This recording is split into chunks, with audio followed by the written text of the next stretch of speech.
Popcorn Popcorn. Hiya, Popcorn Junkies. Welcome to the Popcorn Junkies. Junkies. Your hair looks quite spiky today, Mum. I just did that, that's why. You look like a kernel of popcorn. I feel like a kernel of popcorn. I feel like Your top is the colour, yeah.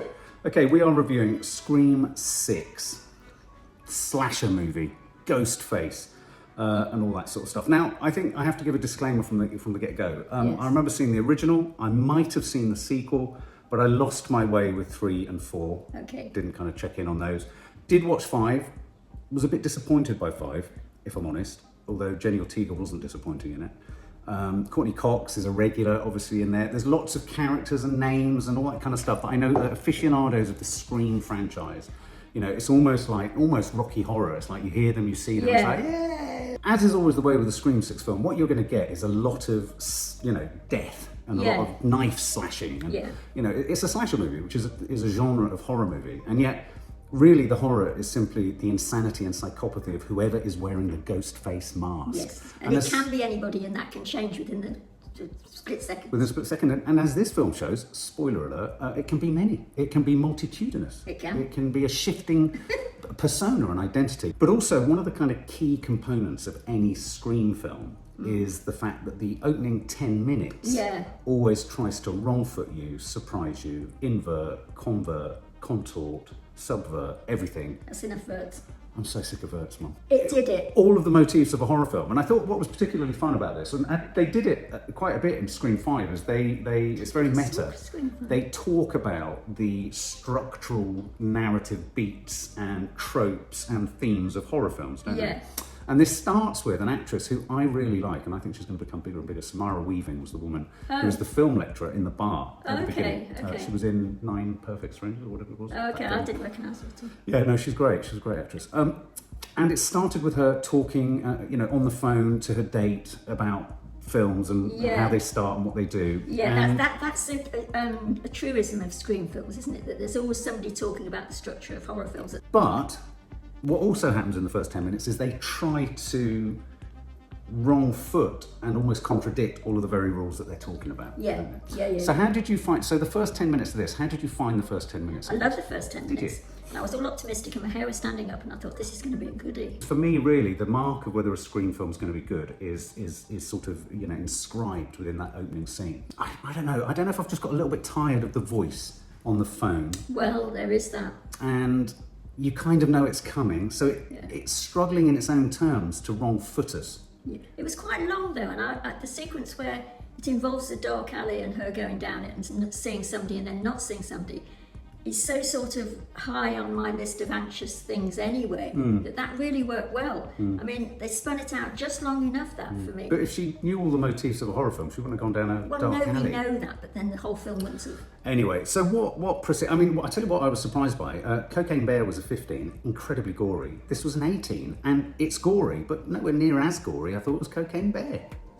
No. I mean, there's a lot of stabbing. I mean, it is psychopathic stabbing in this. I've just read an interesting movie fact, which you will know, but maybe a lot of people don't, that the guy who directed, or guy or woman, I don't know which it is, that directed Cocaine Bear was slated to direct this and vice versa. Oh, right, I didn't know that. No, yeah, exactly. So what evolves is we get the identity of one Ghostface, then the Ghostface becomes another Ghostface. And what I really like is one of our subs said, when I was particularly po-faced about the trailer, they said it's basically a whodunit. Yeah. And I think when you come into this film or shift your emphasis and perspective to this is a whodunit, it becomes more exciting. More dealable with, yeah.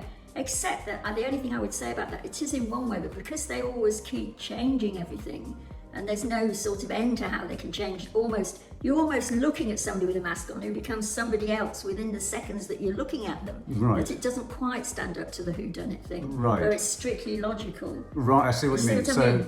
So the identity keeps shifting and shifting and shifting so fast. So much that, I would disagree with that. Well, I mean, so what we've got here is the whole kind of film has moved itself over to New York. Let me just say that was the bit I liked the best about it, was the New York stuff. Right, and of course they were all from Woodsboro, is it? Woodsboro, Legacy Attacks. I mean, in a weird way, it's more a thriller with a kind of psychopathic serial. It's more a serial killer film, isn't it? Yeah. Than a horror film. I mean, I never cease to be amazed by how there weren't many jump scares. No. It wasn't particularly sinister, and yet, and it depends and relies on the viciousness and the savageness of the frenzied attacks, doesn't it? There's a Yeah. lot of kind of just stabbing into bodies and all that kind of Yeah, stuff. and I don't know whether I'm making too much of this or whether you agree or not, was that the thing that annoyed me the most as the film went on was that people were subjected to the most violent acts upon them and were fine in the next bloody scene. And I mean, I started to think, this is ridiculous. Yes, particularly Jenna Ortega's boyfriend towards the end. He got repeatedly stabbed in the body. lesbian girl on the train who was...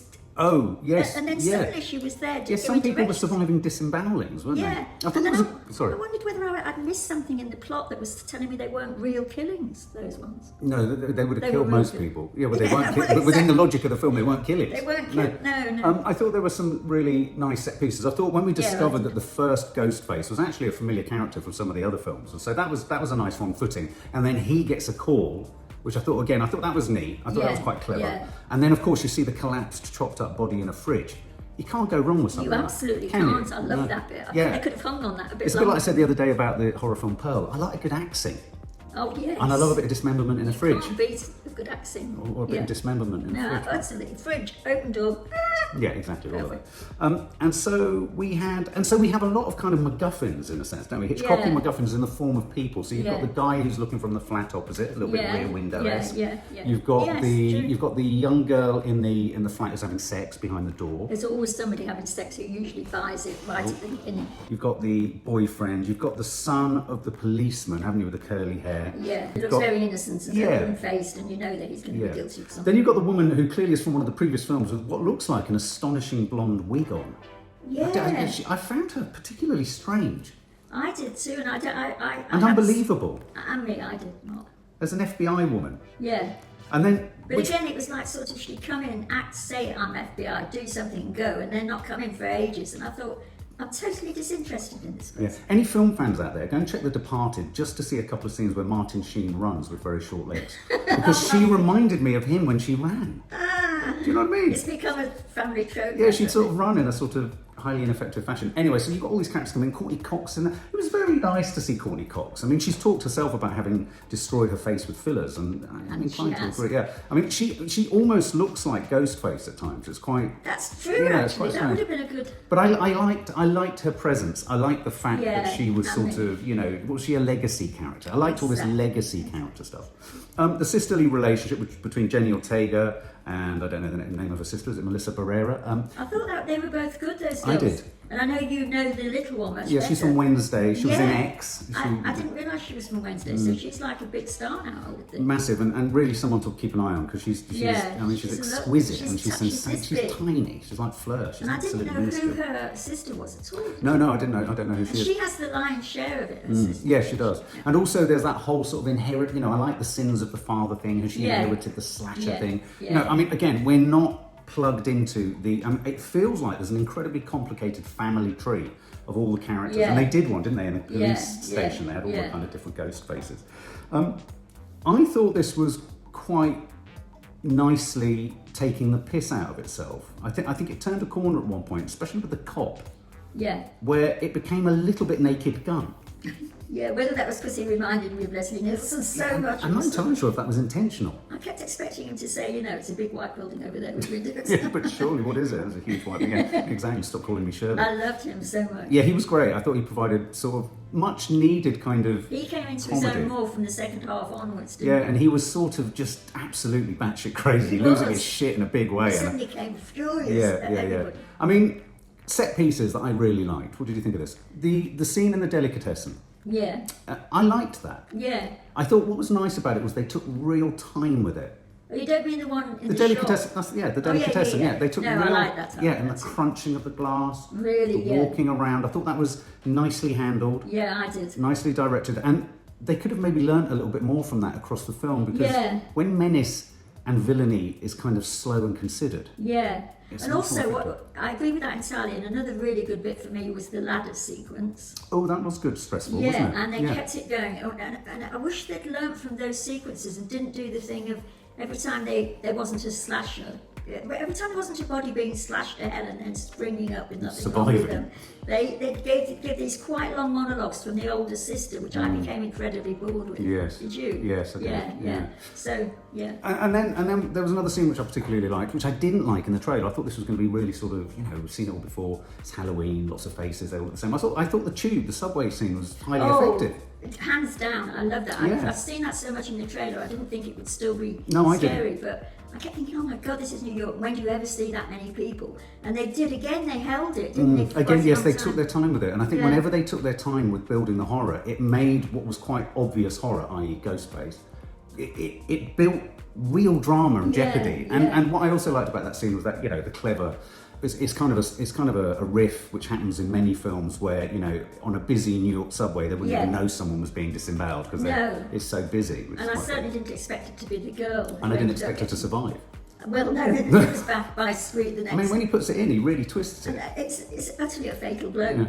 Yeah. Then we had this curious sort of shrine to all previous ghost faces, didn't we? I didn't quite understand that. Who did it? Was it the cop's son or daughter? I don't know. It reminded me of Batman's cave. Yeah. It was vaguely effective, but not enough. Yes. And I kept thinking they're going to do more with this all the time that it was on. I thought like 100 ghost faces. Yeah.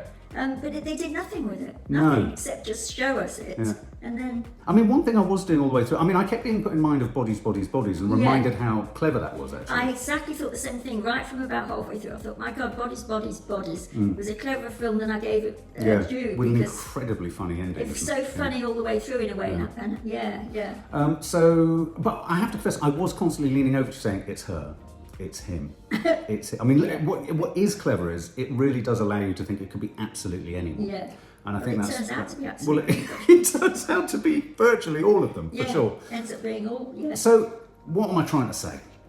I'm trying to say that I was more entertained than I thought it was going to be. I thought it was mildly diverse. I preferred it to Scream 5. Yeah, I don't think I saw Scream 5. It certainly hasn't registered on and I think they had fun making it. And it was kind of fun going out. And it's a perfect Friday night. I mean, like Cocaine Bear, it's not... Yeah, I had far more joy, sort of like, as you say, going in, it being a Friday night film, and the beginning of it. And then some sequences, to be fair, were good than I expected to. And I haven't kept across all the screens at all. And I know some people, as you say, are such fans, they go to absolutely everything, don't they? Yeah. I had the huge privilege of interviewing Wes Craven and Courteney Cox many years ago. He was an absolute one of the most charming guys. You couldn't believe that such slasher horror could come out of his head. Is he dead now? Yeah, he did die. And Courteney Cox sadly was quite sort of po-faced and a bit cold. Po-faced, get it? Po-faced, yeah. And lots of scenes. Courteney Cox's sort of stabby scene was quite good.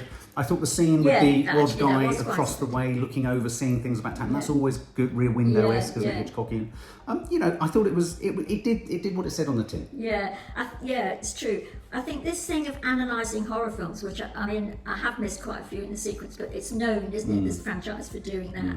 And I thought a couple of times that as they were doing that, I thought this isn't working as nearly as well as it should do because you've seen so many films. Well, they've done it in other ones in the franchise too. So when the lesbian girl was kind of doing the legacy characters, it was very clever and very meta. But the weird thing about that, actually, although I enjoyed the film, on a sort of pulp level, the film wasn't as clever as the motifs she was describing. No, exactly. So it kind of underscored the fact that actually the plot in this film was a bit simple. Naff. Or as I hate to say it again, but Bodies, where they seem to have got that thing right off pat, didn't they? Yeah. Okay, well, sum up and give us your score. Well, I started off with great sort of vim and vigour. I enjoyed the beginning. I really liked the first sequence, actually. I love the actress. I love dark streets and all of that. I love the fact it was set in New York. I didn't... Yeah, it was a nice aspect of rather than suburbia, urban. It was nice. Yeah, that's clever. I thought the guy who played the cop was hysterical in the same way as he used to be. Leslie Nielsen used to be. The two main characters, the two sisters, were good. I mean, they were both good actresses. I don't know the small one as well as you do, but we had a lot of backstory from the older one. Which was a bit much, I thought. I think it very much depends on you. I mean, I don't often think this. I like to see a film and see if it stands on its own. Like John Wick, everyone's saying you've got to see the first three before you see chapter 4. I did feel the lack of knowing the intricacies of what had happened before. I wish I'd paid attention somewhere, but then I thought, this is kind of demanding that you know everything. before, and a lot of you will say, well, why go and see it if you haven't seen the others? Well, I have seen one of the others, and I did see the first one. But, to have not seen 2 and 6 is all right. Yeah. You should be able to pick up the reins. No, You're absolutely. a screamer, and I didn't notice you scream particularly much.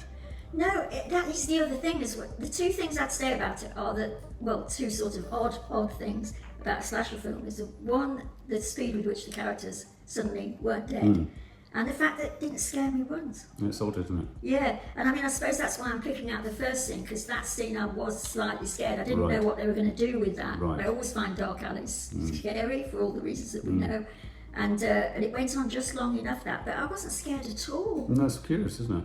That's weird when I think of that. I'd only just sort of thought of that. Yeah. But anyway, What would you give it? I would give it, I'm thinking really hard now, 35. 35? Yeah. That's quite low. It is low. Okay, so you... Within its own context as well. I know Right. it sort of only is a slasher film. Yes. Okay, I agree. I found it, I really like Mason Gooding, who played Jenny Ortega's love interest, who got stabbed repeatedly in the body and still kind of survived at the end. Jenny Ortega, I can just watch her all the time. Melissa Barrera did play the sister. You're right, I think there were lots of really good performances in it. I think all the actors were willing to sort of approach it tongue-in-cheek. Yeah. And Courteney Cox, all of them were kind of camping it up a bit. It was a bit panto, and that was quite nice. I do have, and this is a personal thing, I've got the same thing with Halloween. I can only go so far with knives going into bodies. Yeah. And I thought I've said it already, but where I think this film was at its best was when it took its time building the inevitability of being slashed or stabbed. But it took its time and it crafted the jeopardy and the drama. Yeah. And with those 2 scenes that I mentioned, I really liked. It kind of descended into total lunacy towards the end, and they were all running around a sort of theatre and throwing things at each other. It was all a bit weird. I like the fact that they had the music from Peaky Blinders. That was kind of curious. Yeah, that came out of Yeah, nowhere. and presumably there's going to be a Scream 7. So let's. But if I was to score this, I would give it. I enjoyed it more than I was expecting to, and I enjoyed it more than Scream 5. I'd be a little bit more generous than you. I think I'd give it 40 out of 100. Okay. Yeah, but it's trending at 75% on Rotten Tomatoes, which is a hit. Yeah, go and see it and see what you think, subs. She told you.